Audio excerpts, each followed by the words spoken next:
Hello, everyone. Welcome to a live webinar from Drone Launch Academy and Drone Quote.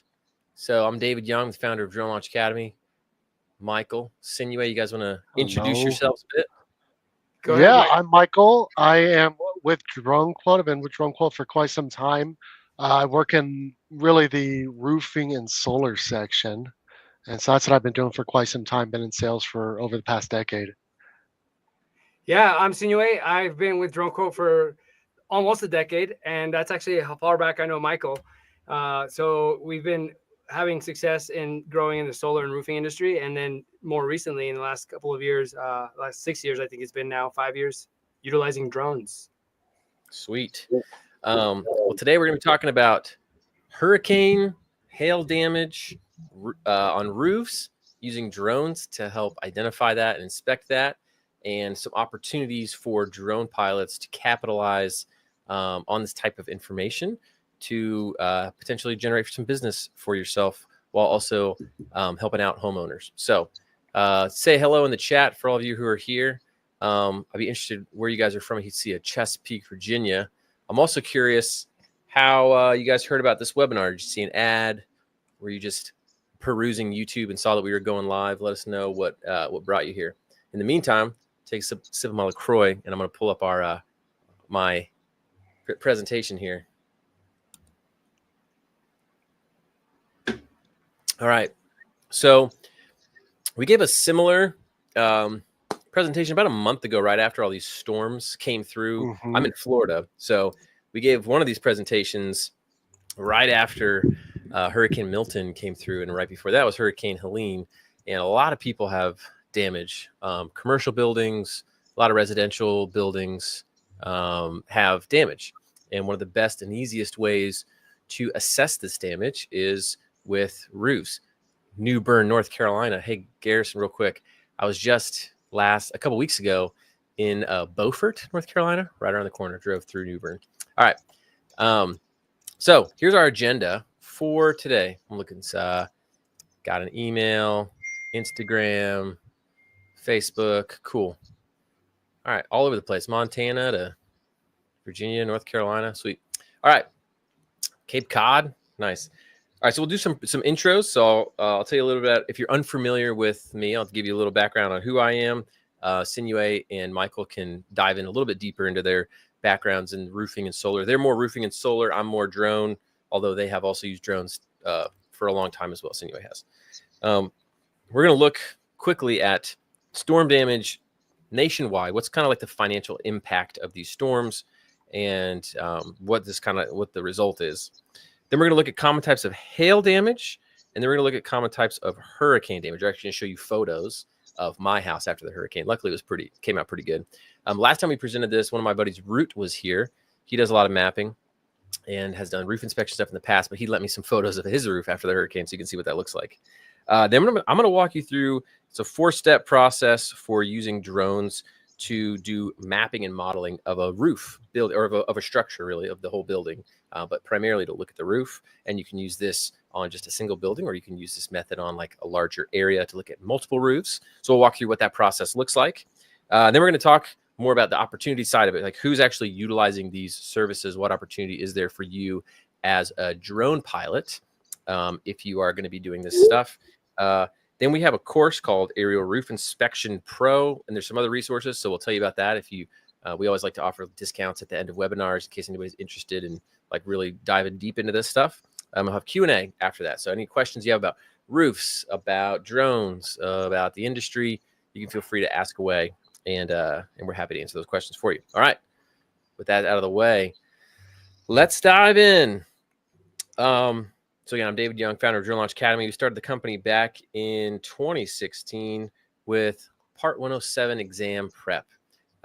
We've trained, 30,000 people now how to pass the Part 107 exam. And this is a little bit of an older stat. We're closing in on 50,000 students through courses. So I think specifically through the roofing course, there's been at least 1,000 that I've seen that have gone through our roofing course. So we've had a lot of experience training people on these topics. I've been in the drone industry for about 8 years. I'm an FAA advanced ground instructor. I have my private pilot license and my remote pilot certificate, which basically means I'm licensed to fly drones and regular airplanes. All right, before we get into storm damage financial impact, Sinuhe, talk a little bit more about kind of how you got into using drones and roofs and all that stuff. How'd you get here? Yeah. Well, I appreciate you asking, Dave. It goes way back to 2013. I used to sell solar and roofing services in Southern California. And, I say this as a joke, but a portion of me is really serious. I'm 5'6", so I'm scared of heights. And I had to often get on roofs. And it was not my cup of tea. And 2013, end of that time frame, there was like very nascent drone industry taking shape. And I piecemealed some parts together to put together a drone that I was able to use that helped me not get on roofs. And from there, I realized how much of an asset it became. Homeowners really liked it, and it gave me such a significant advantage. I started selling a lot more because of it. And then I realized, wait a minute, there's an opportunity here.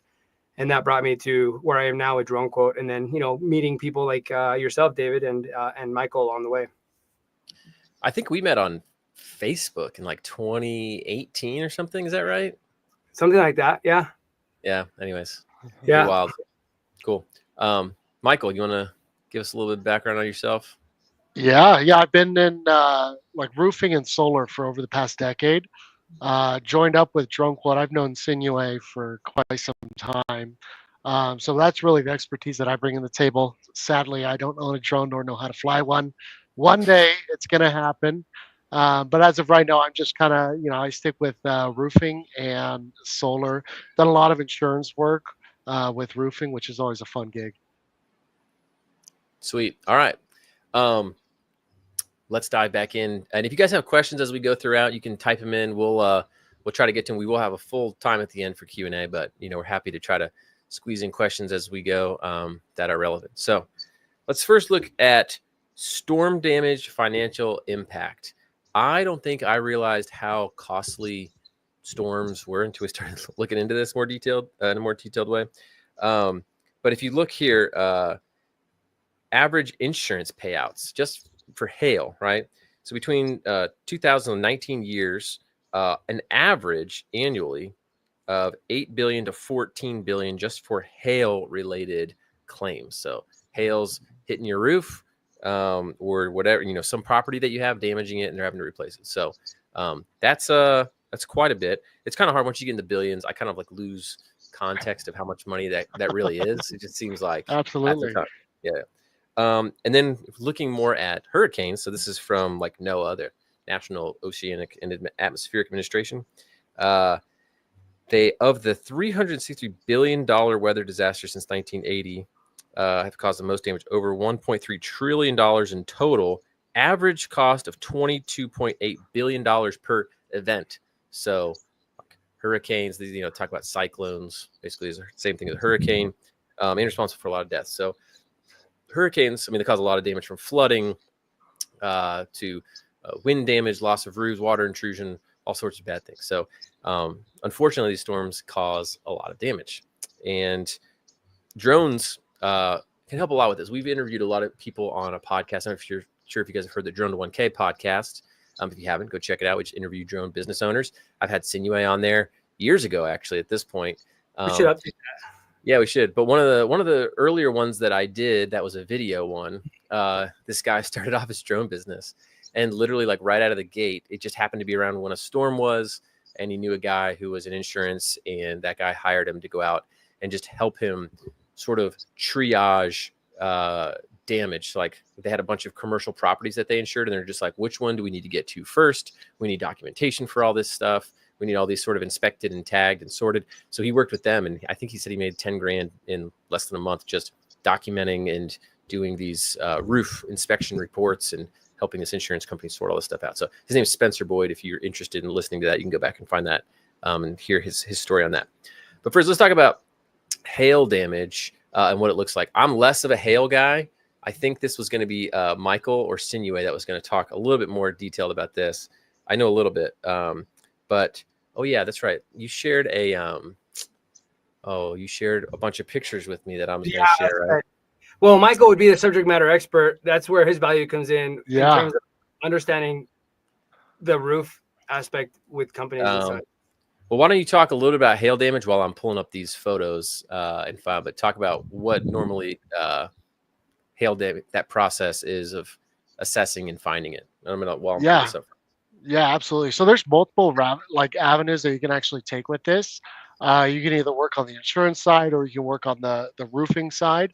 But it's extremely easy to actually identify hail damage from a drone. And so most people think you got to be up there on the roof. You got to be, zooming in on the roof. But flying your drone, you're actually able to identify it as soon as you know exactly what it looks like. So that's one of the cool things with this.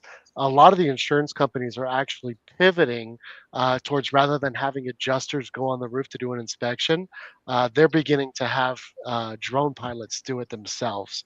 And so GAF is one of the big shingle manufacturers. I forget what company. They teamed up with a company, and now that company actually does all drone inspections for them. So it's quite a revolution that's happening in the industry. And so getting this training is just, absolutely incredible. Not to mention, you can also identify wind damage. If it's tile roofs, it's pretty easy to identify all of the cracks in the tile. And so you have some of those pictures that we could pull up and show them. Yeah, I do. I've got them now.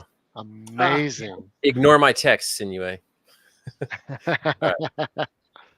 I was like, send me that link again. Sorry. All right. Yeah. No, Share you're screen. good.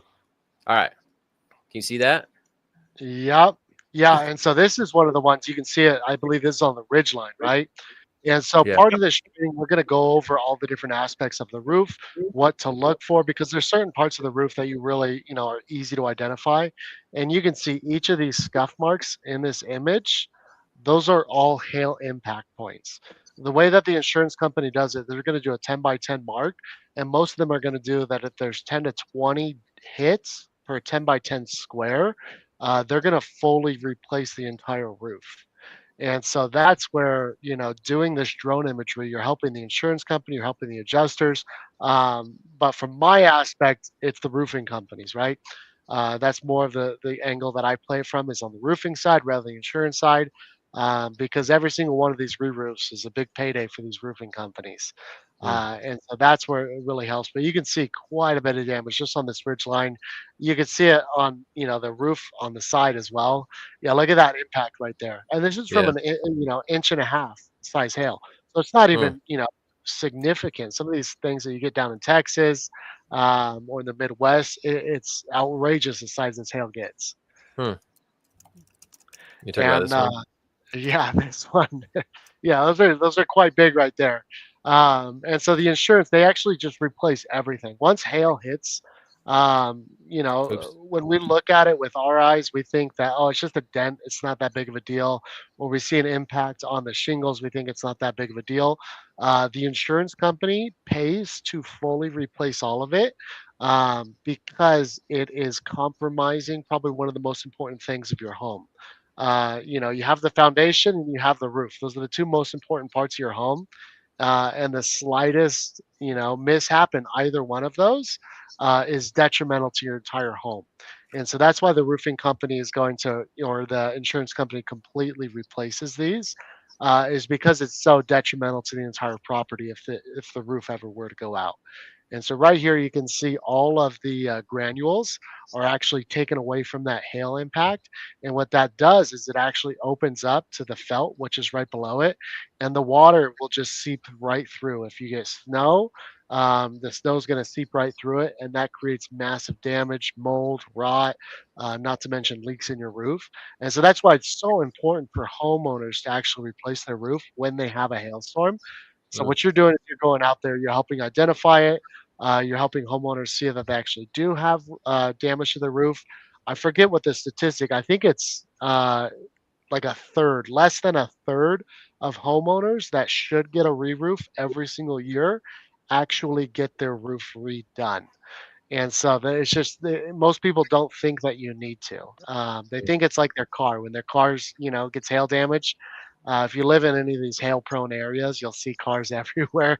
They're all dinged up because the car works fine. It doesn't matter, right? It's simply aesthetic, and we think the same thing with our roof. Trouble is that that's definitely far from the case for our roof.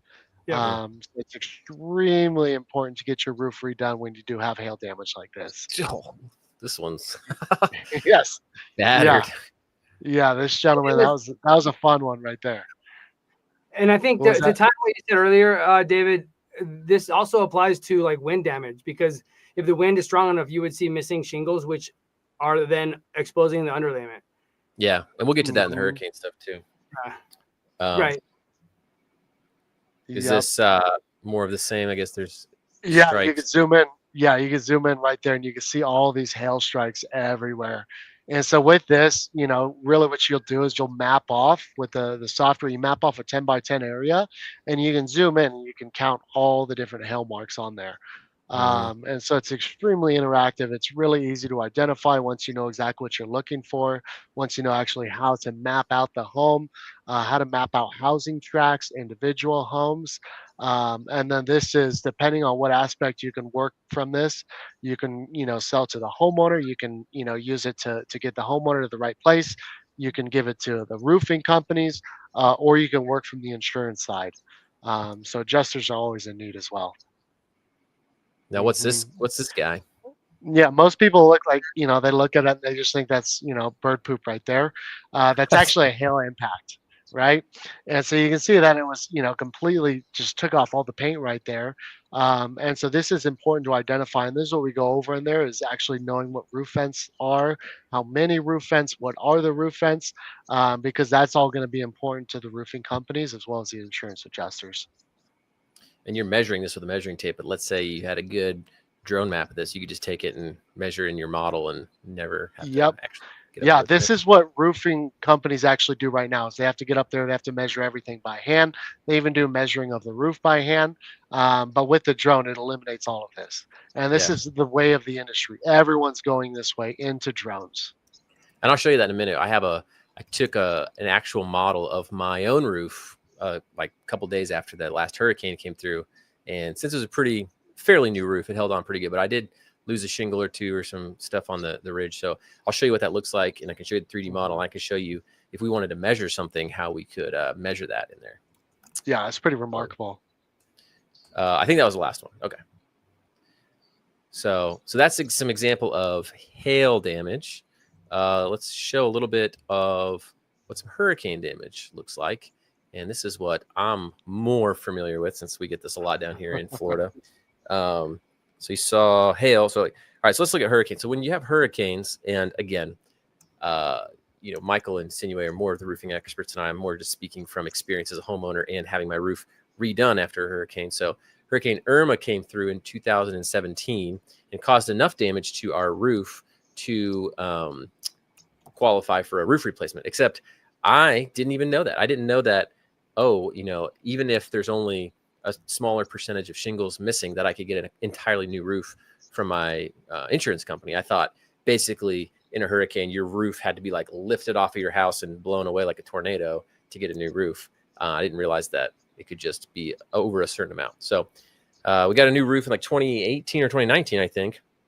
So our roof held on pretty good. But one of the biggest things that I was up there with the roofers and they were showing me, hey, here's how you know you have hurricane damage. Here's where the wind comes. So they were explaining all this stuff to me. But essentially the wind will come through and it'll just, first off, it'll just straight up rip shingles off your roof. So you see like here, right? Like there's just missing shingles. It's pretty obvious to see. This was actually a piece of my roof that I found, and we'll show you this in the model that we're about to create.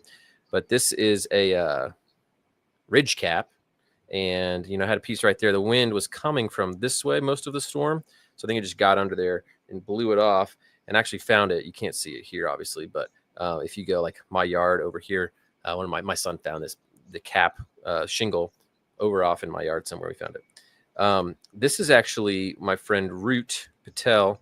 This is his roof, and obviously the wind was coming this way, and it just lifted off and ripped this whole section of his roof shingles off. So wind can do a pretty good amount of damage, and then once it's off, obviously, like they were saying, water is going to be coming through there.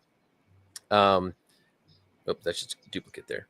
Okay, so another thing is, this is what I didn't realize, is that even if it doesn't rip the shingles off and blow them away, you can still have damage almost that you can't see. So when I was talking to the roofer who was there looking at my roof after the insurance company said they would basically give me a new roof. He was like, yeah, I know that you have water coming in because all the shingles were still there. So you have water coming in because the wind was, let's say you're looking at this roof, right? The wind was blowing this way and it lifted the shingles up, creased them back. And then when they laid back down, now they're not really sealed properly because now this adhesive layer has come loose and that doesn't like reseal back. So you can see these creasing like right here. It just looks like dark spots. These shingles folded back. You can see the creasing lines here. See it here. So he said that's when the shingles flip back and then lay back down. And now you have loose shingles and water can get under there. And I literally had, I wish on the other side of this wall in my house, you can see in my dining room where water was just coming down the wall and it jacked up all the paint on the inside and it made a mess. So that's just from the wind damage. And then it really was the rain, months later that now that my shingles had been flapped up and down, that they were loose. And then I had a bunch of water damage. So then beyond that, when water gets below the shingles, right now, what's under there? There's some underlayment, and then there's usually some plywood that they nail the shingles to. And again, if you have other type of roofing materials, slate, whatever, I'm assuming it's a similar construction or composition underneath, right? Like there's wood, and then they lay stuff on top of it that they nail it to.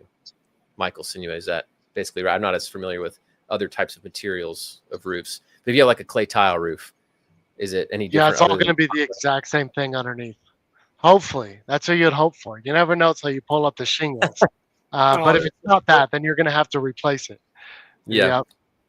Well, you can see this is literally this is my roof after Hurricane Irma. They pulled it up, and I ended up having to like, hey, we need 15 sheets of plywood, and I'm like, what? Why? Yeah. They're like, well, your shingles had been blown up, and the water was getting under there for 9 months, and so it rotted out all the wood.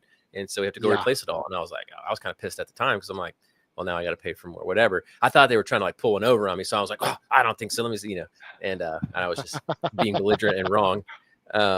So, like this wood had just rotted. They could just pull it right up. It just like pulled right off. So this was my roof. And this is just another example of some wood rot that you can see. Obviously the wood, it gets dark, it gets soft. It's not going to structurally hold things.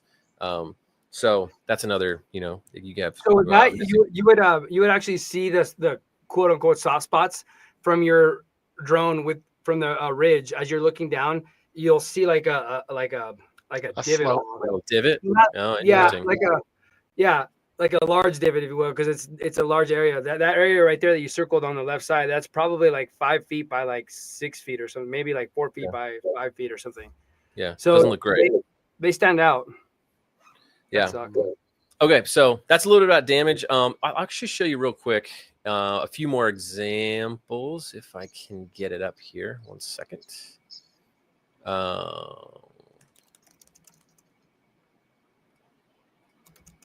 I was going to show you some more roof damage examples that we have here. Let me share something else with y'all. Bear with me one moment. Okay, so this is just from our Roof Inspection Pro course.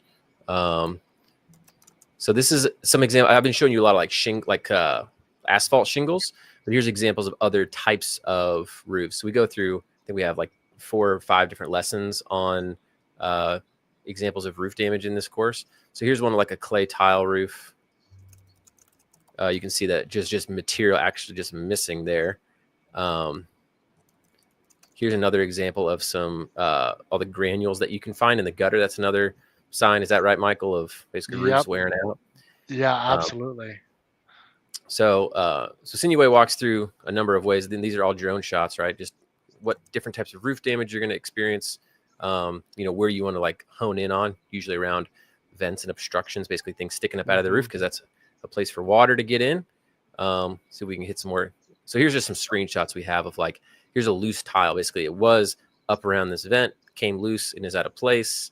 Because a lot of times roofers will just rush through stuff, won't secure things properly. Like there's no. Go ahead. Continue. So on this, these points that you're showing, those are second-story roofs. The 2 images above it. So where I found success early on was with realtors, where I was selling them these assessments because inspectors typically don't get on roofs, and unless they have their own drone, they're not going to see these details on the roof, right? So it's a 2-story roof and it's a fragile roof material. they don't want to cause damage and be liable for it.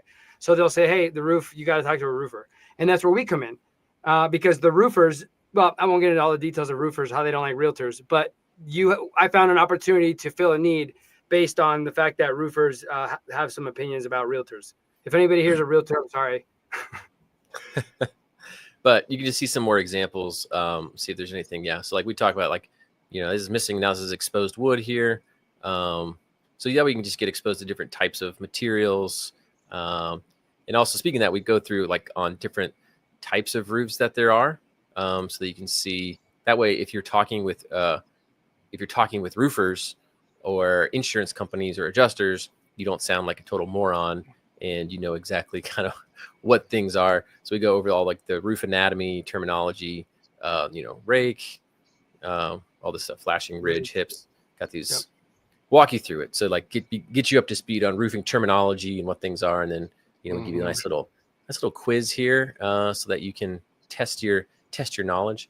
All right. So that's a little bit on roof damage. And in this course also, we talk about like, this is the process I'm going to walk you through really quickly, just at a high level to show you. So like planning your flight, conducting your flight. So like collecting the data, turning it into usable reports. So like processing that data and analyzing that data. And then in here, we have some other stuff. We do some job shadow walkthroughs of different types of roofs. But briefly, let me talk through what this looks like to actually go through and do this with a drone, what the process is like. Okay. So step one, you have to plan it. So in planning, I think Michael dipped out and came back. Here he is. Okay.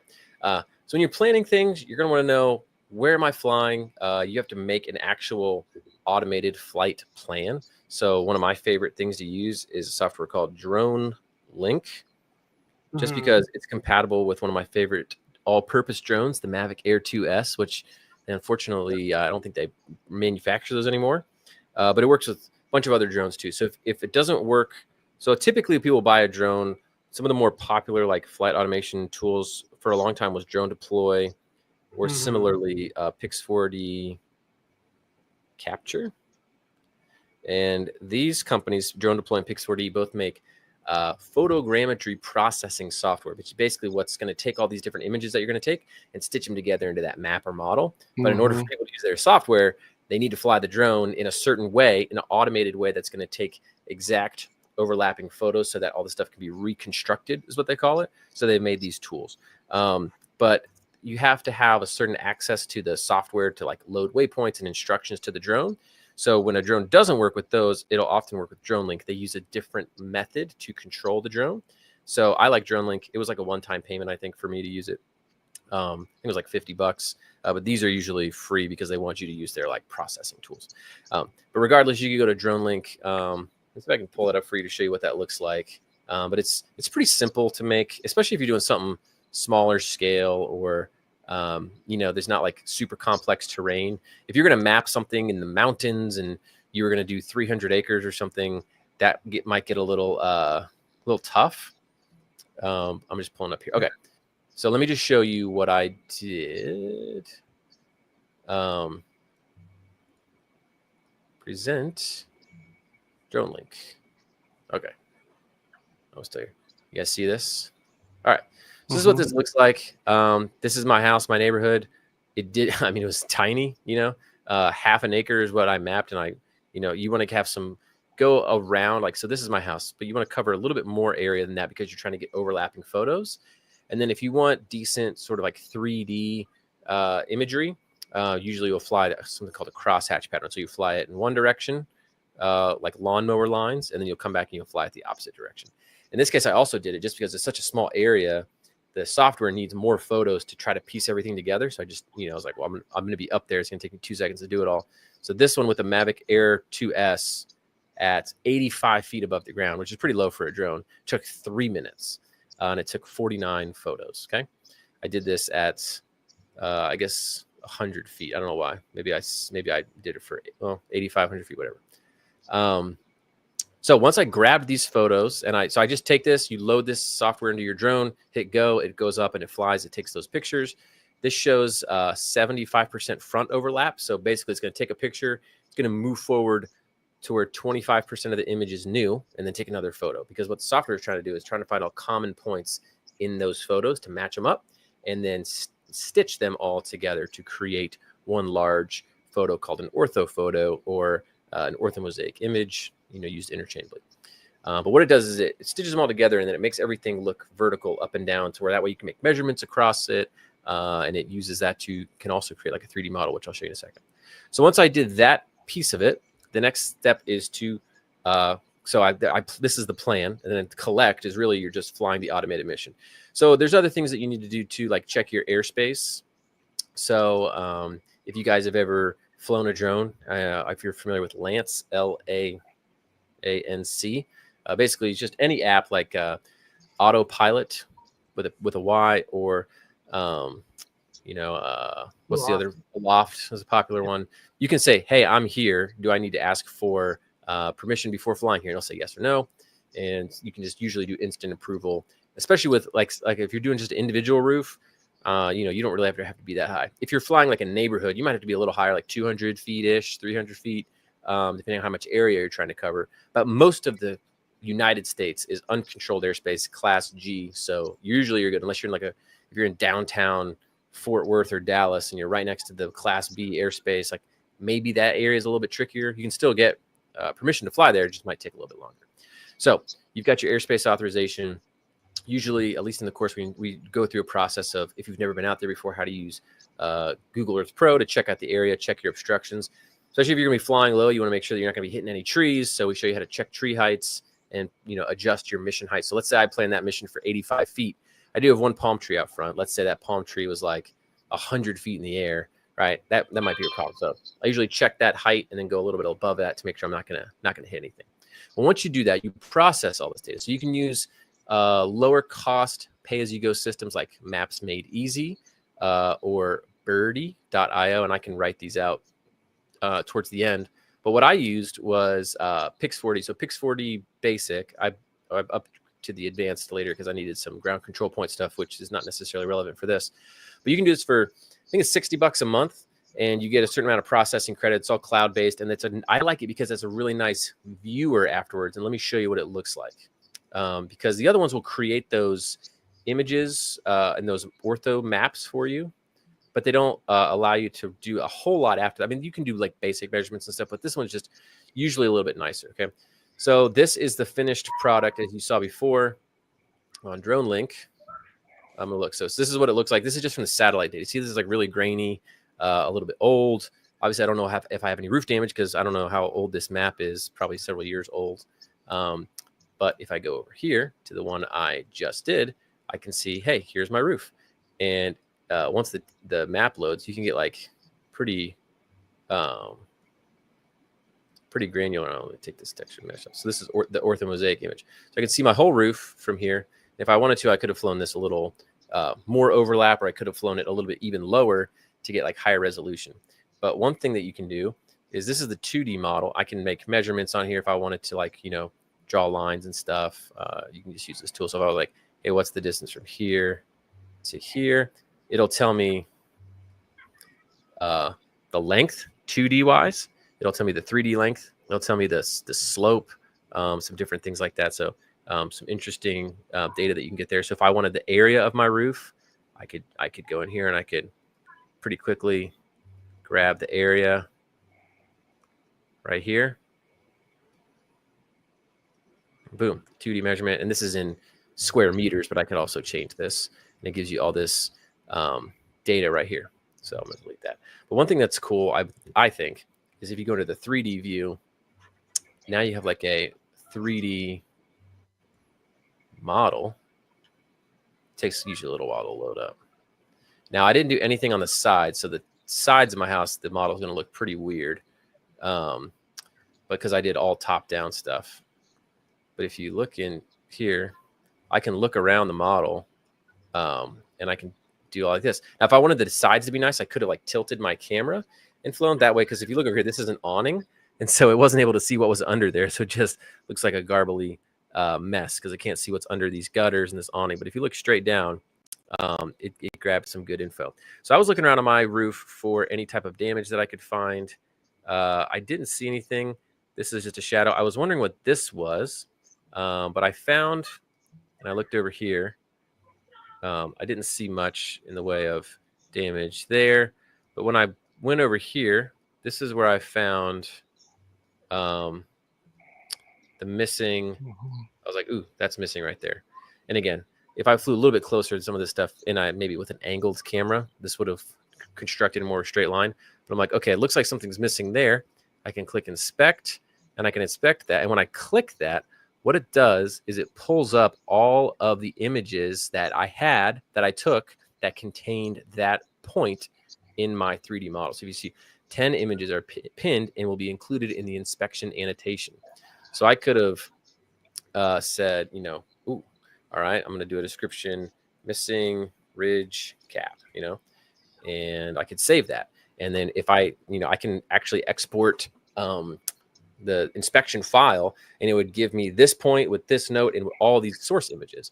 And so it would come up with all of these different images right here that you can see, and it'll show all the original photos. So not the 3D model, but the original photos where that was missing. See, and it zooms in on it there. So these are the real photos that you can see. So I could tag anywhere on my roof and see that from all these different angles. I was flying it sideways, up and down, so I can see that. And that's how it knows where that is. All right. Software looks at all that. Now, if you want to do another one, I was like wondering earlier, I was like, what was that thing over there? I was curious what this was. So again, whoop, zooming in a little too far there. So it looks like a rope, but I can just, again, save that point. I'll do a new inspection annotation. I'll click here, and I can sort of see what these source images are. And yeah, basically just, I think it's a rope. I have a rope for my boat, and I think my kids threw it up on the roof. So of course, it's like that's not roof damage. So I can I'll just hit save and I'll delete this one. All right. So that's, again, I don't have much roof damage, but if I did, I could go around and I could annotate. I could tag every point. This, and I could deliver that to a roofing company. And now I have this nice piece of documentation too that stays in here forever, and I can export this file. I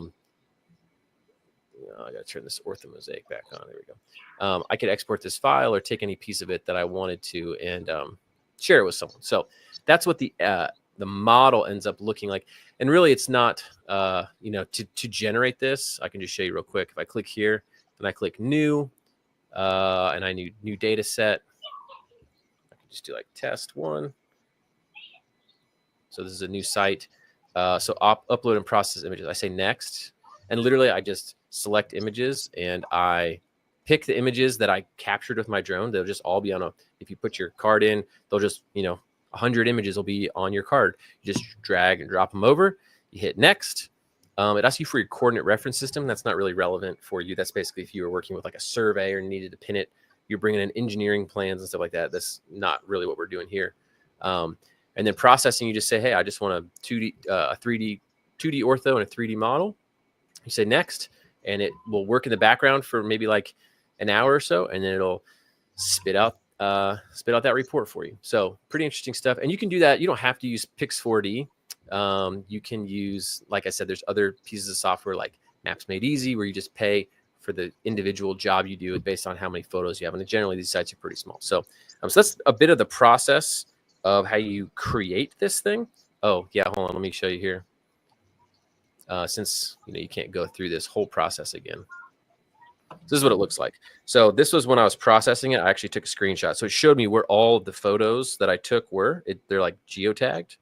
And this is what it looked like when they were uploading. I did it as I was going through the process. And then, you could create that report like I just showed you. All right. So this is where I talk less and Sinuhe and Michael talk more. So you get this data. Now, again, I did this for just my roof, but let's say I was like, I wanted to see, once I offered to fly for my neighbors over the last hurricane. I was like, hey, do you want me to document your roof for you? And he's like, sure. So I just flew my drone over like 4 or 5 different houses on my street. When the drone is in the air, it uses the most battery taking off and landing. So while it was up in the air, it was easy for me to just expand that data set out a little bit. And I could have done several blocks of my neighborhood with the same basically amount of effort. I'm still putting the drone in the air. I'm still collecting data. I'm still dragging images over. It's processing them all, right? It's the same amount of steps. It's just how, the drone's in the air for 3 minutes instead of 20 minutes. But other than that, really the process is the same. So you get this data, whether it's your own house or several houses or a neighborhood or whatever. What do you do with this information, right? It's nice that you have it. Oh, cool, David. Pretty that you got this documentation of your house. Why do I care? This is where I'll turn it over to Sinuhe to talk about what you can do. Yeah. So where I started using this information early on was way back in the day when I mentioned 2013, 14 timeframe. I was able to use it on the sales side to get a better understanding what the roof consisted of, what kind of vents were up there, measurements and such. Shade measurements are really nice as well. As I moved on from utilizing it to sell solar projects to homeowners, I then turned into the concept into selling data to solar companies. So solar companies have been our clients for the last 8 years now, where we find the opportunities, right, the customer opportunities, and do these assessments, and then turn it into a contract that we're able to sell to the roofing companies. To these solar companies in sold form, meaning that the system's going to get installed. Where then we would get hired again to go out and do the assessment on their behalf, because they always want to have their own, assessments done by their parties with the data sent right to their engineering department. So they would send us out to do assessments for their own jobs that they sold, given the amount of data that they saw us providing them. So we ended up receiving revenue opportunities from these solar installers in those two manners: selling the contracts and then selling our site services to these installers.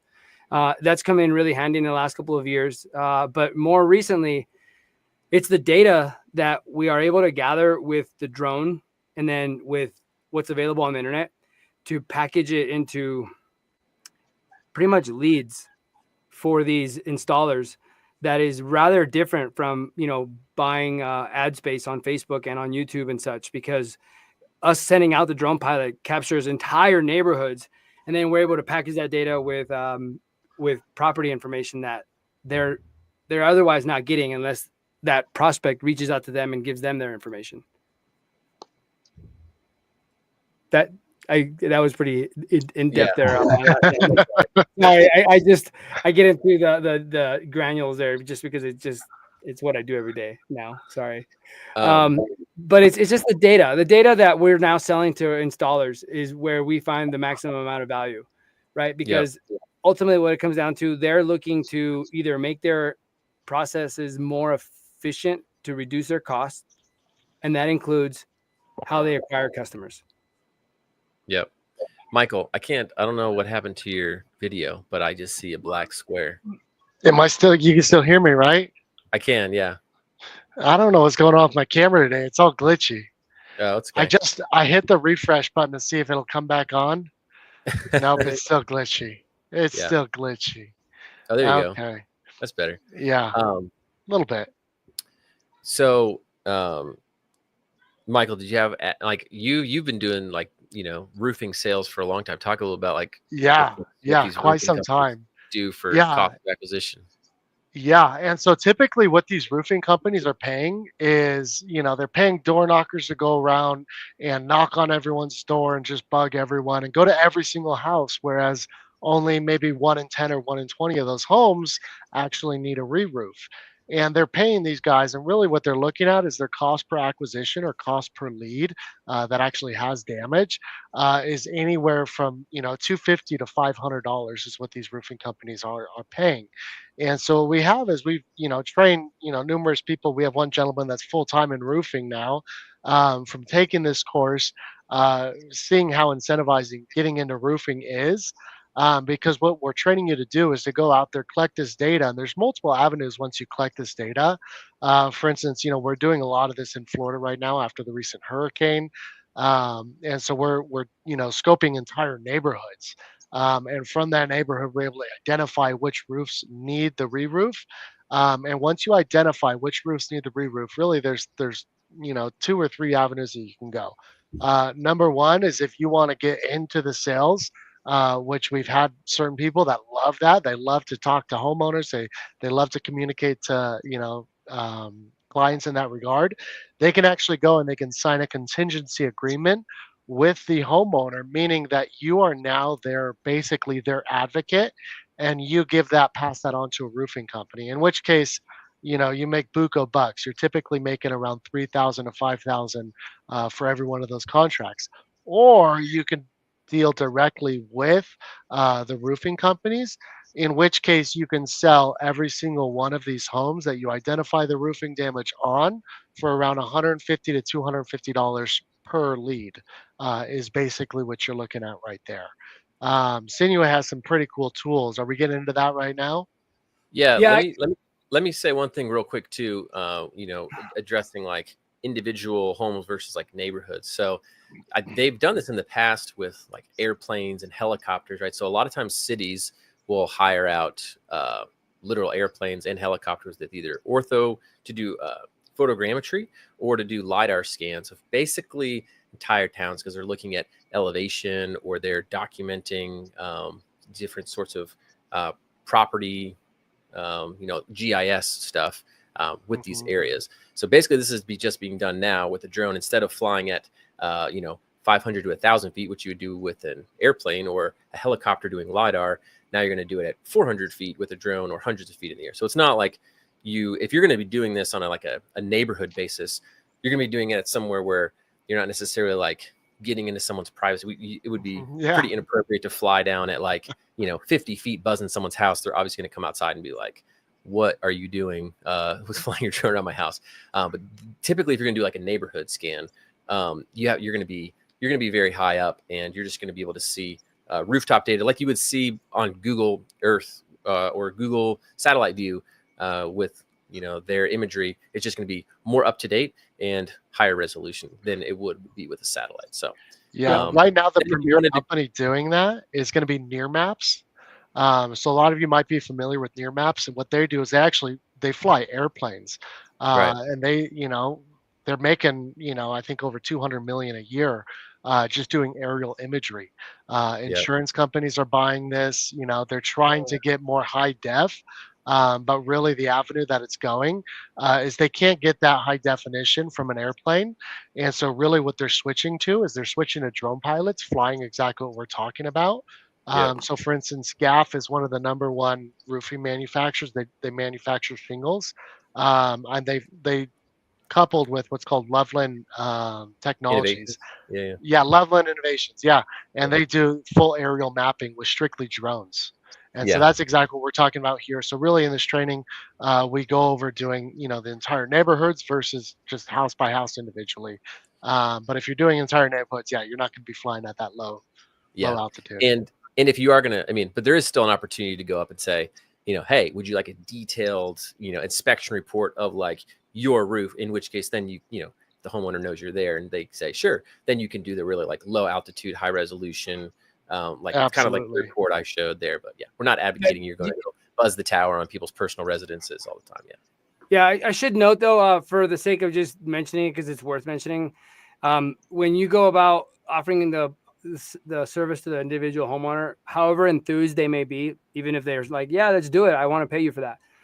Finding them as a customer is more effort than finding a roofing company that you could deliver leads to, because with Yeah, them you could sell to them, however many leads you're ever able to mine out of a neighborhood, as opposed to one customer, as opposed to selling a bunch of individual services to a bunch of customers. And then the roofing company can go make kind of like first contact with them to see, hey, do you want to, is that what you're saying? Basically, once you give them the lead info. Yeah, that's what they would do. And that's what Yeah. and that's why that approach is nicer, because you're not waiting to hear back from the homeowner or Yeah. whatever. Yeah, you're hmm And then you can work, like you were saying, I don't know if you mentioned this already, but then you can work with the roofing company to, do sort of before and afters or do those sort of 3D models. Or if they need a better estimate, you can then fly that roof, get better measurements if they want to use that for estimating purposes, things like that. Yep. You can get more. Sinuhe, do you want to screen share and talk about some of the tools that Yeah, you were talking about earlier? yeah, I do. Let me share with you how that looks, because one of the things that you have to figure out how to do. Where's my share button? Should say present at the Present. Yeah, bottom, maybe. it's a synonym. It's a cinnamon. You know what I'm saying? Cinnamon. Cinnamon. It's cinnamon for another word. So share screen. I see two monitors. Okay, yeah, that's right. We're gonna share this screen, so you guys are gonna see your cells for a brief moment. There it is. Maybe not. I'll Okay. pull it up. You ready for me to put it up Wait, what are you putting up? to your screen? Oh yeah, I thought There you I go. thought I was sharing already. Okay, there we go. Okay. Yeah. So I thought I was sharing already. So this is an example of a neighborhood where we will have sent out the drone to do, I don't know, I think it was like 75 acres. Yeah. And the drone imagery is turned into the orthomosaic map, everything that David described earlier. And then we plug it into the software, right? Because we still need to get the addresses out of the imagery. The imagery doesn't have the addresses. It's just the updated imagery, right? So we want to go through the ortho that we upload, and then we want to identify the properties that are going to be like ideal, candidates. So in this example, if it were like after a hurricane, we would be clicking on homes where we would see missing tiles, where we'd see missing shingles, where we'd see, dislocated solar panels, either electric solar panels or pool solar panels, or anything that stands out relative to damage from either hail or from wind or from rain. Well, I guess wind, that would be wind. And as you're going through the neighborhood, you're marking the properties that you're considering to be opportunities for you, right?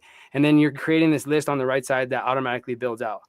So the other way of doing it is, if you don't use a tool like this, is you pull up Google Maps, and then you pull up your orthomosaic imagery, and then you're going back and forth between Google Maps and this ortho image, where you're clicking on Google Maps, confirming that this is the house you want to actually get the address for. You click on Google Maps, it gets the address, you copy it, you paste it somewhere, and then you come back to this image here. It's a little bit more effort. This is a lot easier just because you can click everything, you identify the properties you want, and then you download it. And then from there, we get into other processes or other steps where we're going to show you how to pull the address information and then the homeowner information from the property, so that you could say, okay, John Doe lives here. This is a house with a busted roof. He's lived there for 11 years. He's got X amount of equity in the property. He's able to, potentially either refi the property for a cash out loan, potentially, if it's not an insurance replacement. If it is an insurance replacement, then it's going to be a lot less expensive, less friction. And that's really what these roofing companies are after. But anyhow, what you're giving the roofing company is a very direct line to John Doe that lives at 4174 something street. And you're giving the roofing company information about that homeowner that they would otherwise have to pay for ads, in hopes that the homeowner is going to click on the roofing company's ads, or And real quick, let me their door. just on the ad thing real quick. I was curious. So we do, you guys, a lot of you are here because of an ad, right? So we run a lot of ads, and we're used to cost per click. So it's a very common way to advertise. So if you go Google something, and if I was going to Google roofing company in my city, roofing company Lakeland, or new roof or whatever, I typed in I think just the term roofing company in my area. For one click, like every time someone clicks once, if you want to be at the top, like the top search result for roofing company, you're paying $60. I looked right before this call, $60 for someone to click on you one time. If you're going to be low on the ranking, it was at least like $11 or $12. Yep. And for us, a conversion is probably around like 2-ish%. So that means I got to get 50 clicks, but let's just even say double. If it was 4%, I got to get, 25 clicks to get one sale. So can you imagine paying $60, 25 or 50 times just to get one conversion or one sale? So like roofing, like there's certain industries that pay a ton for advertising just because the value of those contracts is so big. Like life insurance, huge cost per click, just because the value of getting a life insurance contract with a carrier is like so large. Roofing is another one where it's just really expensive to advertise because everybody wants to compete for the same customers, and they know, hey, if they get a roofing contract, it's worth tens of thousands of dollars a lot of times, and so they're willing to pay a lot. Which again, so since they're used to paying those high ad costs, it makes the value of a lead with all this information plus the roof damage confirmed that much more valuable. I just want to toss that in there since we just looked that up. Yeah, and I mean, to that point, look, this house right here has solar, right? As you understand what hail damage does to a property, it's not going to be very hard to see solar panels that are smashed up. the point I'm making here is that lead is worth way more money because it's got solar on it. So the roofing company is going to get paid a pretty premium on removing and replacing those solar panels just because they're there. Now that lead, that opportunity is worth a lot more. That's a qualifier you add to the lead, and now that lead is literally worth more money, right? Yeah. Because you know to do that. Yeah. So there's just basically a case in point. There's a lot of different ways you can monetize this, right? So flying a whole neighborhood, working with a roofing company. If you have the guts to go, house to house, get really detailed 3D models, and then again, you can take that data to roofing companies. You can work.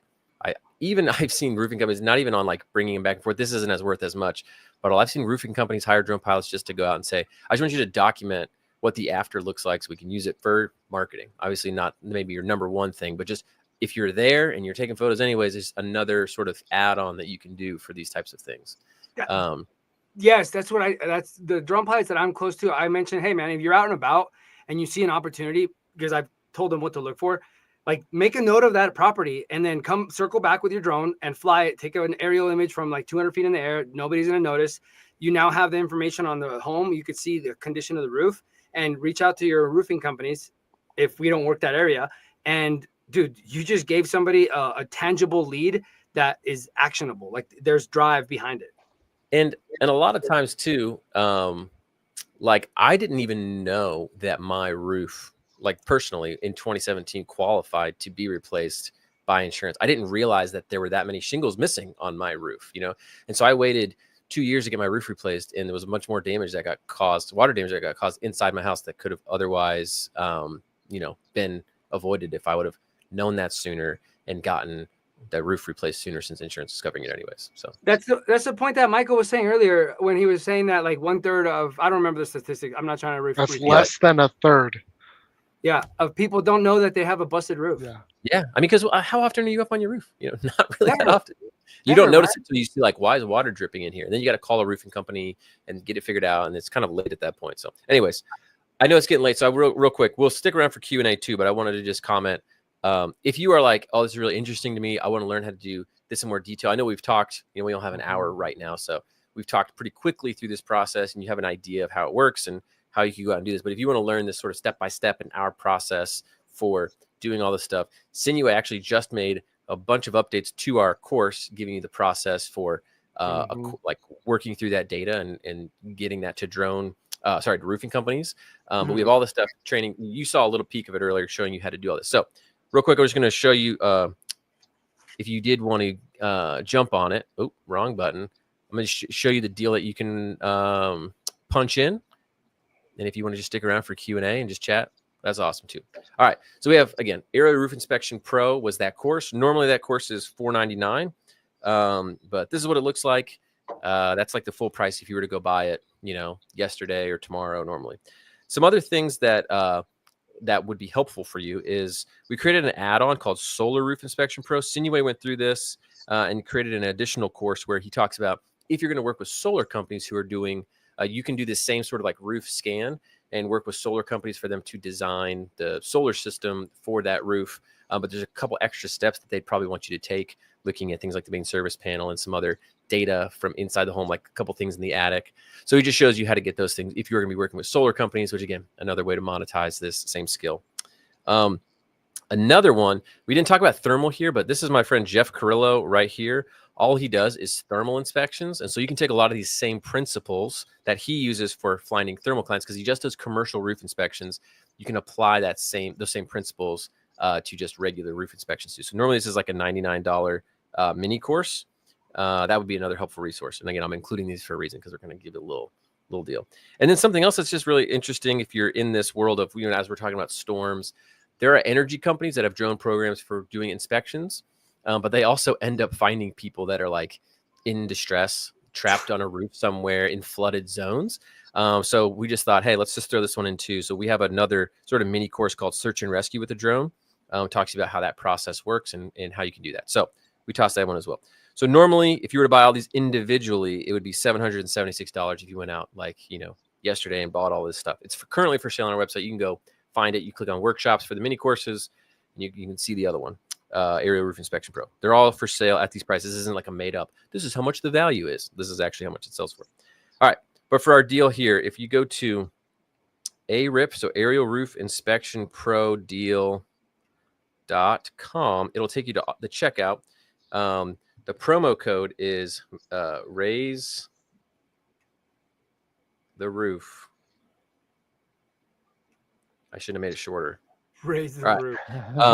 So essentially, it'll give you $250 off, so half off of the Aerial Roof Inspection Pro full course, and that's lifetime access to that with all updates. So Sinuhe is actually by the end of the month going to have a lot of all of these updates in there for how to do these more information on how to work with roofers, lifetime access, Mining data, and then this we're just going to give you all of these for free. Included with this. So you get all these mini courses for free. Again, these are normally for sale. So this deal is good until midnight tonight.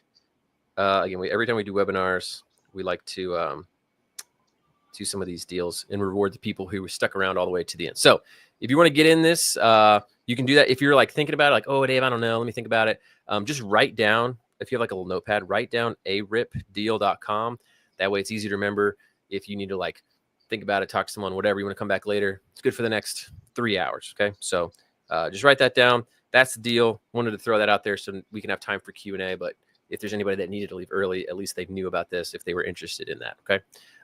Honestly, I think it's a pretty killer deal. I mean, Sinuhe and Michael have like it enlightened me a little bit more because they're the ones working in the roofing industry all the time, right? I'm focused on just drone education, but think about the prices that people were paying for roofing leads. Like we get this data. We weren't just like pulling this out of our butt about how much people are paying for roofing leads. Like I got the click data from Google an hour ago, and then you can just Google how much is a cost per lead for, not cost per acquisition, but cost per lead for roofing stuff. There's one from Geekly Media that says a lead, like an exclusive lead, is worth $200 to $500 per lead. And these are companies that specialize in marketing for roofing companies. And another one, Peak Marketing Service, I think they said for a non-exclusive lead, it was in the range of $45 to $150 per lead. So that's where you're selling to like multiple roofing companies, the same lead for like $50 to $150. Is that right? So that's correct. Now, I just want to add a detail here real quick, David, that if one assessment, right? One assessment of a neighborhood, depending on what it is that what kind of partnerships you're able to build a clientele with these service companies, you could sell one assessment's worth of data to more than one company's service type. So it doesn't have to be all roofers. It could be a roofer. It could be a pool service company. It could be, a solar company, whatever kind of companies are more prevalent in your area and you feel more comfortable talking to in a, intelligent manner. That could be more than one customer type that one assessment is able to yield results for. Yeah. So, I don't know. It's pretty cool. It has a lot of multiple uses, and you learn how to do all this for $250. You obviously do have to have a drone of some type, which I imagine most of you have since you're here. And then again, this software, there's like, you can get the $50, $60 subscription, or you can get one that's, free. You only pay whenever you use it. And usually it's only a couple dollars to process a map. It's not really anything. A large map. Yeah.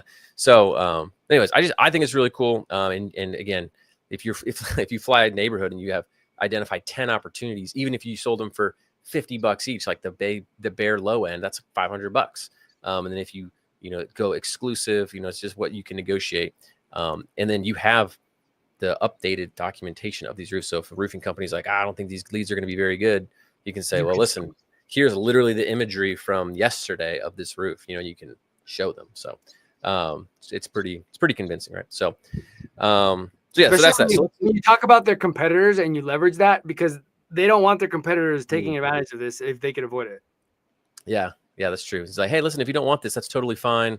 I got a couple other roofing companies lined up that I'll call. I'm planning on calling next. You just let me know if you want me to reach out to them or not. Cool. Now I'm curious. We'll go to Q&A, so you guys can ask questions here. Where I'm happy to talk through them. But I'm curious for Michael and Sinuhe. Do you ever go to the roofing company? Are they interested if you're like, hey, I can give you these 10 leads that I've already identified for $50 each or $100 each, $500,000, whatever.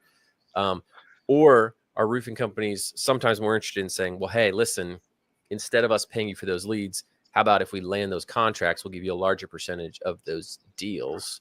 You know what I mean? That's like, is that less risk for the roofing company? I mean, I know that's more out of your control because then it's like on how good they are at selling roofs. Yeah, But yeah, what is normally it depends. So I have one guy in Florida right now, and what he said is he'll give us 10% of the total contract price for all of the leads that we give him, right? And so, and this guy's good, so I'm comfortable with doing it.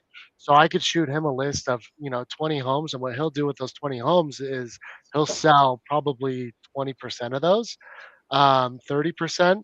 And so you're looking at, 4 to 6 sales out of that, and he's going to give me 10% of that. Every sale is going to be around 20 to, $40,000, and he'll give us 10%. So that's quite fantastic. He, on the mean hand, is he's taking 50, so it's not that big of a deal, but it's a pretty penny if you can find a good roofer, because there's a lot of guys who are just incredible roofers. They're great at talking to people, and what they're looking for is a hot list, exactly what you're able to create with your drone by simply going out there and doing aerial mapping of entire neighborhoods.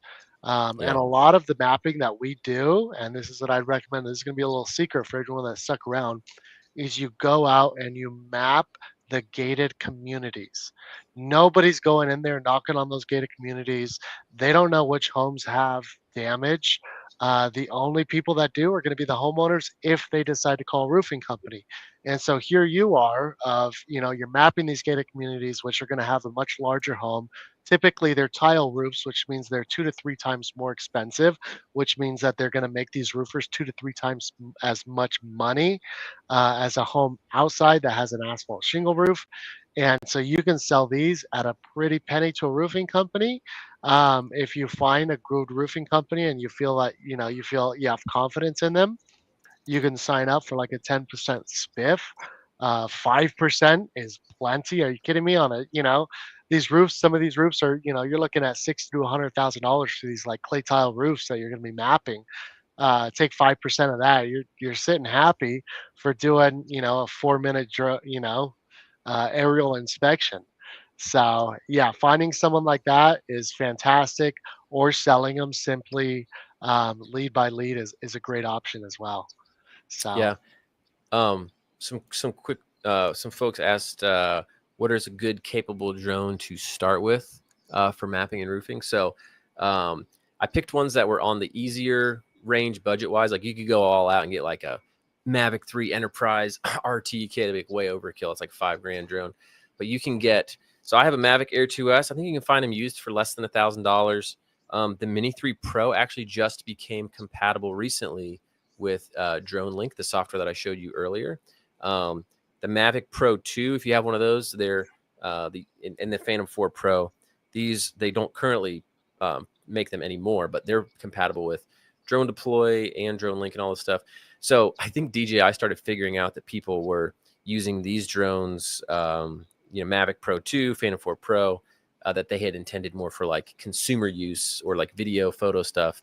And they integrate them, started using them for mapping. So now that they offer like mapping drones, like the Mavic 3 Enterprise, and they sell it for thousands, the newer drones, like the Mini 4 Pro or like the new Mavic 3 Pro, they don't let you map with those. They don't make those available to be integrated with those software. So if you have some of these older drones, they're actually a little bit better because DJI is trying to not cannibalize their like enterprise sales. That's so anyways, but you can find them used, like even a Mini 2 that might have pretty bad battery life or range, but it still works.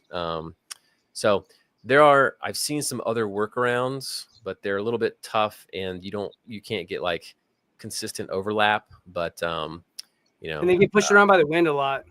Yeah, so you can do again. You could technically take these photos manually if you have enough photos that overlap. So let's say you were doing a house, just like an individual house. You could probably recreate that manually. If you're just like, I'm going to look straight down, I'm going to fly forward, and I'm just going to go really slowly and just take pictures like as as often as I can. Sometimes you can set the timer on the camera to capture like every 2 seconds or something. And so if you did that, you could just fly forward slowly, and that might work. But again, you risk sort of like, doing this And instead of having consistent lanes with overlap, let's say you accidentally fly like this one time, now you're gonna have a hole here in your model, you know? So it's better to have a drone that can handle the other stuff. So those are some good drones for that I would recommend. And then someone asked about, I think Sinuhe addressed it in the comments, but someone asked, would roofing companies get annoyed that you're selling to other people? I mean, you'd be upfront about that and say, hey, if you want exclusive leads, it's X price, or if you want leads that I'm going to offer to 3 different companies, it's going to be X price, and just up to you to get to them first. So you can kind of like let them choose. But it seems to be a common thing where it's either exclusive leads or non-exclusive leads. Like that's how they list them out on different websites. AJ asked, what software are you using to map that neighborhood with the addresses? Was that That's like that to do the processing? That's that drone code software that I was showing you earlier this afternoon. You click on the homes, you load your ortho mosaic map, it spits out the address, and it takes you. What'd you use for the processing on that one? That Maps Made Easy? Actually, yes, it was Maps Made Easy, but I've been using WebOMD as well. Okay. WebOMD is just the only catch with that is you have to understand how to like build it into your computer and program it. Somebody had to do that for me because I don't have that kind of skill set. Yeah, it's a little. I have a book over here that I bought. I was like, oh, I'm going to learn this because it's a different type of mapping software. And then I got into it and I was like, oh gosh, this is even a little too much for me. I'm seeing if I can find that book. Can't see it. But then the software that matches up the addresses and all that stuff is the drone quote software that you had. Yeah. Somebody asked on average, how much can a pilot earn in this industry? That's kind of like saying how much can you earn owning your own business? You could earn $0 if you're lazy with it, or I mean, you could earn. Sky's the limit. How much you work at it. Yeah. It's hard because stuff like this, it's not like someone's going to say, hey, I'm going to pay you a $70,000 salary to go fly a drone for me. This is a little bit more of an entrepreneurial endeavor to where you kind of get in what you earn, get out. But you can see that roofing companies, at least according to data on Google and other websites, are used to paying hundreds of dollars for a qualified lead. Absolutely. Yeah. And you could do this with just storm chasing. So it depends on your location, where you're at, what's around you, or if you want to travel, if you strictly want to just stay local. There's even guys who take this information and they become insurance adjusters, right? And so you become an insurance adjuster and work on your own schedule. Meaning some insurance adjusters, they strictly work when the pay is high enough. For instance, when there's a hurricane in Florida, they put out high wages for insurance adjusters. So you have insurance adjusters from all over the nation. Some guys only work seasonally, and they only work big storms like that. And they go out there, they make a lot of money. So it just depends on what you want to do with it, really. Yeah. I wanted to share this book too. If you guys are tech savvy, this is what Sinuhe was talking about earlier, ODM, Open Drone Map. So I think this is a free software you can download if you want to load it on your computer. I just got to warn you, it's a little, you have to be very tech savvy, and it's very manual. So that's what you pay for in the other softwares, is just I can throw the photos in there, it does it for me, and then I just get a nice pretty map afterwards. But if you really want to nerd out and you're very budget conscious, you can do this option. It's free. And you also have to have like a high-end computer, otherwise. Yeah, you have to have a nice desktop. Yeah, and like by high-end, I'm not talking about like gaming level. You need like NVIDIA. You have to have usually an NVIDIA graphics card. I literally have a PC that's just sitting over there. It's not plugged in. When I need to do mapping stuff, I pull it over and plug it in. It's only for mapping. Cool. Any other questions that we got? Can we use your own waypoints to set up your own map with the new engine? So yes, that's kind of the workaround. The only problem is, like, if you're doing a small area, that will probably work. Actually, you can say, hey, this waypoint with the camera facing straight down, fly to this waypoint with the camera facing straight down, and then take a picture every 3 seconds, or 2 seconds or something like that, and then choose a slower speed. The only problem is you're kind of guessing with like your overlap settings. You always want to have like a good 70 to 75% overlap front and back and side to side. So if you can achieve that or something comparable with like that waypoint thing, then that could work. The only problem is that once you start doing like larger scale stuff like neighborhoods and things like that, or you need to do crosshatch, or if it gets any more complicated, sometimes it's yeah, it's just a little dicier. So if you don't have a drone that can do it and that's your only way, sure. But for me, I'm like, I'd rather just pay the $50 to Drone Link and then have a nice software that I can repeat the missions all the time. It's just made it a little bit easier. So free software is Open Drone Map, or sometimes they call it Web ODM. So there's like a paid version of this too, which is, I think they host it like it does like a cloud type thing. But like otherwise you like download the files and install it yourself manually. I mean, literally you're getting into like scripts and, like command prompts and some of this stuff. I thought like, I'm pretty good at this. And then I got into it and I'm like, I'm just gonna go with some already done software, but it is cool if you really want to dive in. Question. How are you able to map communities? Don't you need official sanction permission to map communities and neighborhoods? Not that I've seen really. I mean, you can fly an airplane over it. You can fly a helicopter over it. There are like voyeurism privacy laws about like if you're like peeping Tom in someone's window, but that's not what we would advise doing. You're going to be hundreds of feet up in the air. So you're not really going to be in anybody's personal space. Allow me to share something here relative to this, because we found out the hard way. Listen, a lot of the stuff that goes into this course, or the courses that are included in it, are learned through, unfortunately, trial and error. And one of those is, when you're flying these neighborhoods, because you're allowed to fly, like David said, pretty much anywhere as long as you're not actively spying. So we just suggest flying at several hundred feet so as to not be, easily seen or heard. But when people do approach you, you don't have to tell them anything other than you not trespassing anywhere or breaking any, real laws of verifiable laws. If you're well within your rights to do what you're doing, you don't have to tell them anything. We talk about that in the course. We talk about what happens if you have an accident, because sometimes you do have an accident, right? We talk about how to plan for that. But in the cases of people coming up to you, we're flying for a client that chooses to remain undisclosed or private. And that's all I can tell you. And you're there legally. And yeah, so you're going to check the airspace. So the FAA controls the airspace. So you're allowed to be in that airspace with your aircraft. Drones are considered aircraft. So again, just make sure you're not going to go, doing things that are like, you're down 30 feet by someone's house and making them feel uncomfortable. But if you're going to be 200 feet in the air, I mean, a lot of times the drone is pretty like discreet up there. So you're not going to really be bothering anyone. Yeah. And another thing, again, I think we talked about this in the course too, but you'd be amazed what a reflective construction yellow vest does. Honestly, I keep one in my trunk. Well, just like it helps people know that you're not out trying to be like creepy or doing something weird or illegal. Like you're not just like you're not a random hobbyist or weirdo trying to spy on people. You're trying to do commercial work, which is why you have a Part 107 license. So you're licensed. You can get, if you want insurance, a lot of times if you're doing stuff for like construction companies or things like that, they want you to be insured around their equipment. But if you're just flying neighborhoods, you don't technically have to be. But if you wanted to be, you could get $15 of insurance for that hour, and you could go up there and you could say, I'm licensed commercial drone pilot, insured. I'm here doing commercial work for, roof assessments. So like that's, you could do that in an airplane. Like they said, like there's literally companies that are paid to fly around in airplanes and collect the same data. So, yep. By the way, you're off camera. You went all black. It's got a 30-minute timer. It shuts itself off, and I have to push a button. I forgot how handsome you were there in that brief moment of time. Yeah, nobody wants that image burned in their mind. Sorry, but I'm relieved now to see that you are. Yeah, Steven, carrier radio. Yeah, throw our hard hat on. There was a guy. We were at a live event, and this guy was cracking me up. I wouldn't necessarily condone this, but he works on construction sites as like his full-time job, but he also flies drones.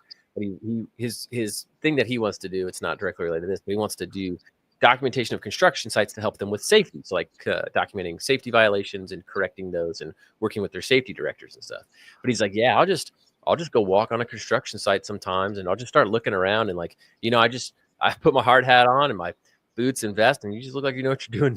No one asks any questions. Dude, he's so like, and then he's like, if someone asks me like, oh, what are you here for? And I talk to him, and he's like, oh, this isn't the Lancaster site. Oh, my bad, I'm in the right. He just acts confused and walks away. Again, I would not condone that. That's technically trespassing.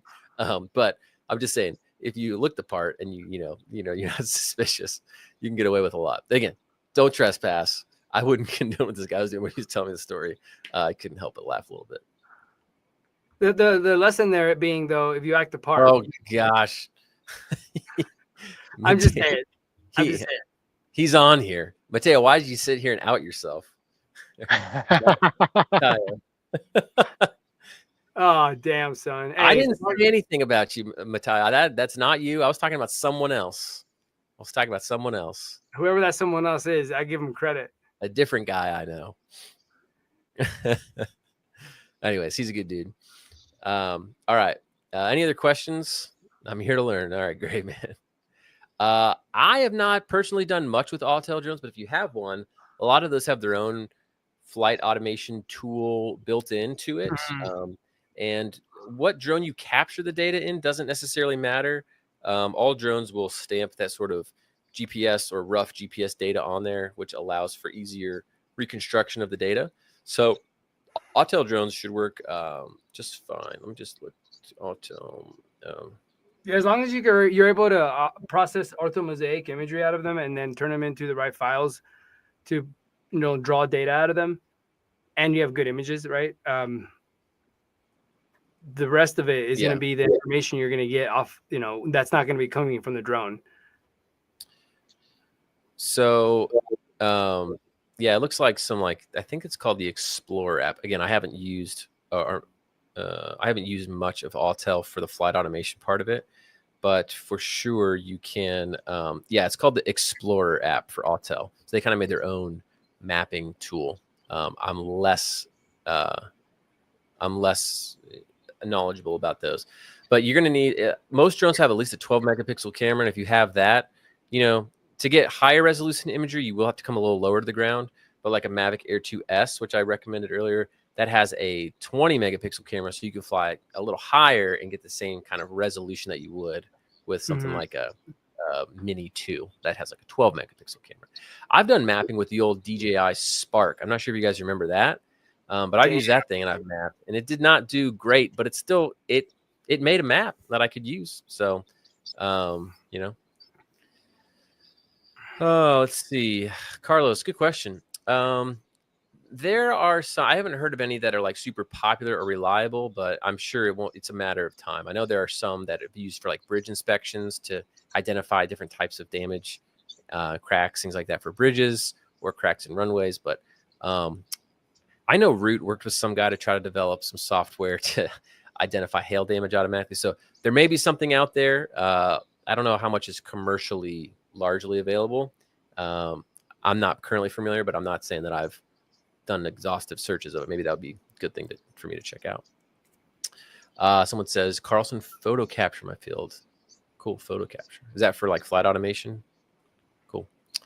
Anyways, if there's more questions, throw them in there. If not, just remember the deal on the course, if you want to get it, for $250 is good through midnight tonight. Since Sinuhe is adding in all this information on how to work specifically with roofing companies and sell this, data, so we added more valuable data to the course. So we're probably going to increase the price. I think once you get that all in there, so probably early December, maybe January, we're going to up the price a little bit of the course. So if you want to get in now, it's probably one of your best shots there.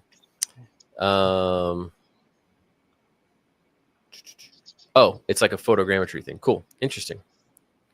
Nice. Okay, sorry. One question.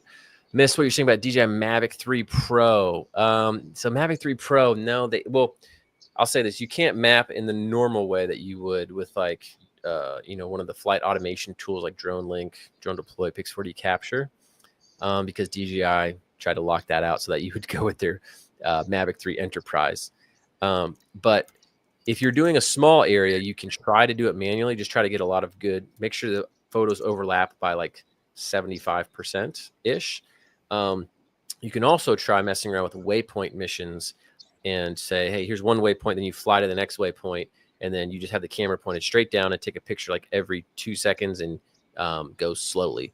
And if you do that sort of in a pattern like this, like that, it's called that little lawnmower grid pattern. you'll probably end up with some decent imagery. So it's not ideal, but you can make it work if that's all you got. Is that better way to answer that? Yeah. Cool. And yes, that was Eastern time. Sorry, midnight tonight, Eastern. We're back in standard time now, right? Unfortunately. I think so. Oh, it's dark at like 5:30. Killing me. It's like 7:45, and I'm thinking, oh man, it's time to go to bed. And cool. Sweet. Any other questions we can answer for you guys? Appreciate you guys all hanging out here for an hour and a half. Cool. Yeah, you bet, Butch. All right. Well, Alrighty. otherwise, yeah. Matayo, just message me afterwards. David at Drone Launch Academy. Well, actually, this is probably a better deal than the Drone Launch Connect members. I think Drone Launch Connect members get normally 30% off of any course. So this is probably going to be a better deal than that would normally be. So if you wanted to wait and you waited like till next week or something, then I would say use your Drone Launch Connect discount. But right now, this is a better deal. Cool. All right, everyone. Oh, AJ, lifetime, man. Lifetime access. So if we do any updates in the future, it's all in there. Also, I would say, like a little while back, Sinuhe added content. I didn't even talk about this for roof inspection wise, working with like communities, right? We added some bonus content there. Property managers. We added a bonus section. So everybody doesn't working with property managers. There's a bonus section on other just like business advice that Sinuhe has gained over the years in working in the industry. So just kind of like, hey, just in general, here's business advice that has served me well. Some specific stuff on property managers, and now we're adding all the specific data on leads with roof inspectors or roofing companies. In addition to just knowing how to do all the roof inspection stuff yourself, with learning about roofs, material types, roof structures, the different types of damage you're going to see, this process for creating these maps and models, all that stuff. So cool. All right. Thanks again, everyone. These are always enjoyable to do. Appreciate your time and showing up and interacting. You make it fun for us. At least you throw comments in there. It's always a big bummer when you do a webinar and no one responds, and you're just talking to thin air. So you guys have been a great audience. Very, very fun and interactive. So cool. Oh yeah, right. Steven, real quick, Andrew. Yeah. So commercial buildings, a lot of times with flat roofs, you would do more like thermal stuff. So if you have a thermal drone, but depending on what type of materials, or if there's any visual damage, you could see that just as easily as you could see with, a residential roof. But in the course, we go over doing a roof report. We show the whole process, and then we do 2 job shadow walkthroughs. One with the home. So we teach you how to do it with a certain building that we're working with, like a home. And then we say, hey, let's give you 2 different examples. So we go to another house, and we do that when it's got some pool solar and some other different types of material on the roof. And then we do a commercial example where we do like a little like warehousey type of building outside of San Diego. I flew to San Diego to do this with Sinuhe a little while back. So we go through a commercial example in there as well. All right, everyone. Thanks again. Remember, aripdeal.com. You got another 2.5 hours. So appreciate it. Thanks for being here. Adios. Take care. Thanks, Sinuhe and Michael, for being here too. Yeah. See you, man. All right. Bye.